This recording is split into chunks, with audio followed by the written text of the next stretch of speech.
File জমা দিলা, অথচ আমি ফাইল রিসিভ করলাম কিন্তু বৃষ্টি দিলাম না, ওদেরকে আমি বৃষ্টি না দিয়ে তোমাকে বিদায় করলাম।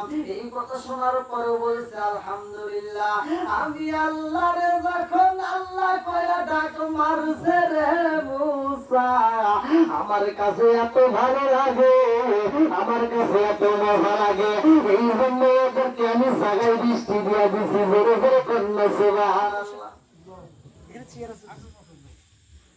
সন্তান একটা জিনিস কিনছে দোকান থেকে, কেনার পরে একটা জন্য গেছে, এবার বাপের হাত ধরে বলতেছে আব্বা উড়াও যাও, আব্বা উড়াও যাও। তখন কি করে বাপ দিতে বাধ্য হয়ে যায়, আর একটা দেয়। আল্লাহরে যখন আল্লাহ কয় ডাক মারেন, আল্লাহর কাছে মজা লাগে। আল্লাহকে যখন আমরা ডাক মারি, আমরা যখন শুকরিয়া আদায় করি, আমরা যে কোনো কাজে থাকি না কেন, যে কোনো কাজে যে অবস্থায় থাকি না কেন, যখন আপনি শুকরিয়া আদায় করবেন, ওইটার ভিতরে আমার আল্লাহ বরকত দিবে। জোরে কোন সুবহানাল্লাহ। বন্ধুরা রে আমার, এইবার বলেন বৃষ্টি দেওয়ার মালিক কে? আল্লাহ। আরো জোরে আল্লাহ। জোরে বলে না আল্লাহ। সন্তান দেওয়ার মালিক কে? আল্লাহ। সব কিছুর মালিক কে? আল্লাহ। আরে তিনটা জিনিস যখন আসে রে ভাই, মানুষ বেজার হয়, কিন্তু আমার আল্লাহ খুশি হইলে তিনটা জিনিস দেয়। এই তিনটার মধ্যে একটা হলো বৃষ্টি। ভালো করে শুনে নাও, ভালো করে শুনে নাও।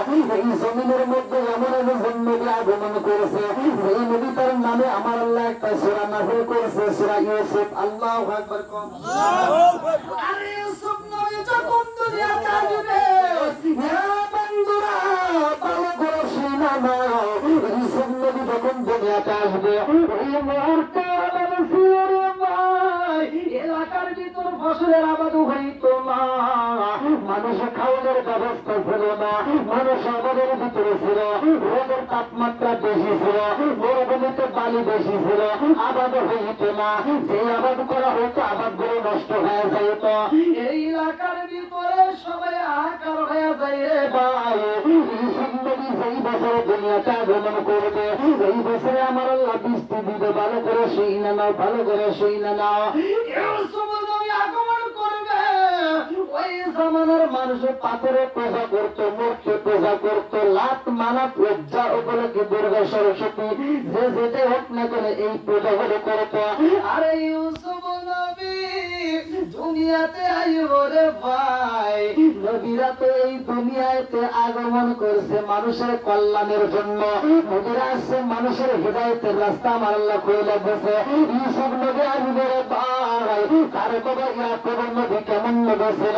ইয়াকুব নবী এমন একজন নবী ছিল, সেই নবী তার এলাকার ভিতরে ঘুরা ঘুরা দাওয়াত ভিতরে দেয়। ভালো করে শুনে না, এই এলাকার ভিতরে এমন একজন ব্যক্তি ছিল, সেই ব্যক্তির মানুষরা সবাই মিলে তারে দইরা সুরে সরাইছে, তারে ফাঁসি দেওয়া হইব। এই ব্যক্তিরা যখন ফাঁসি দেওয়া হইব, সেখানে নবীর বাবা ইয়াকুব নবী দাঁড়াইয়া বলে তারে তোমরা ফাঁসি দিও না, আমি তার আজাদ করতে চাই। আমার মুরব্বী বাবারা, এই কবর যখন মূর্তি পূজক যারা ছিল রে ভাই, তার ভেতরে যত বড় নেতা হতেছিল সবার খবর চলে গেছে। সবাই মিলে আন্দোলন করলো, এক একজন আন্দোলন করে বললো তাড়াতাড়ি যাও, ইয়াকুব নবীর বন্ধ করে পালাও, ইয়াকুব নবীর ছেলে তুলে দাও, ইয়াকুব নবীর হত্যা করতে হইব। আমার মুরব্বী বাবারা, ও সোনার যুবকের দলেরা, এইবারে ইয়াকুব নবীর বিরুদ্ধে মানুষ কিছু দাঁড়াইয়া গেল। ইয়াকুব নবী সব জনগণের সামনে দাঁড়াইয়া আমার আল্লাহর যখন দিনের কথা বইলা দিছে, আমার আল্লাহর পরিমাণ আনতে হইব, আল্লাহর বরকত করতে হইব। এই কথা শুই না গো, ইস্তার মাতার কাছে খবর চলে গেছে। ইস্তার মাতা কই না না না হইতে পারে না, ইয়াকুব নবী এই এলাকার ভিতর থাকলে আমার আল্লাহ গজব দিব রে। ইয়াকুব নবীর গজবের কারণে আমাদের উপরে এই অভিশাপ শুরু হয়ে গেছে। নাউজুবিল্লাহ। নাউজুবিল্লাহ। ইয়াকুব নবীর সন্তান ইউসুফ নবীর ভাই ইউসুফ আলাইহিস সালাম দুনিয়াতে আগমন করবে। এই সময় মানুষ কি করত? মূর্তির সামনে যায় তারা সবাই মিলে মূর্তি পূজা চিন্তা করতো ইয়াকুব নবী যাইতো না, ইয়াকুব নবী আমার আল্লাহর উপর তাওয়াক্কুল করেছে রে ভাই। সব কিছুর মালিক কে? আর একটু জোরে বলেন কে? আল্লাহ। আল্লাহর উপর তাওয়াক্কুল করেছে রে ভাই। মূর্তির কাছে মাথা নত করতে চাই নাই।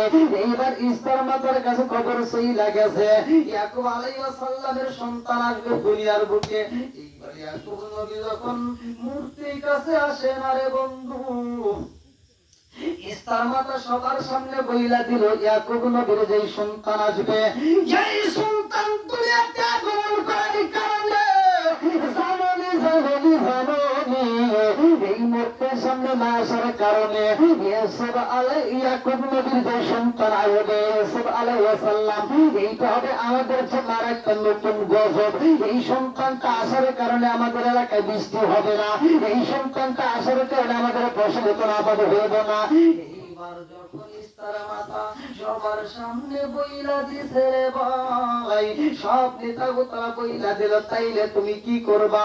বলে আমি এই মুহূর্তে মূর্তির সামনে যায় বলবো এই সন্তানটা দুনিয়াতে আসবে, ওই সন্তান ধ্বংস হয়ে যাইবে, ওই সন্তানের মা ধ্বংস হইবে, ওই সন্তানের বাবা ধ্বংস হইবে।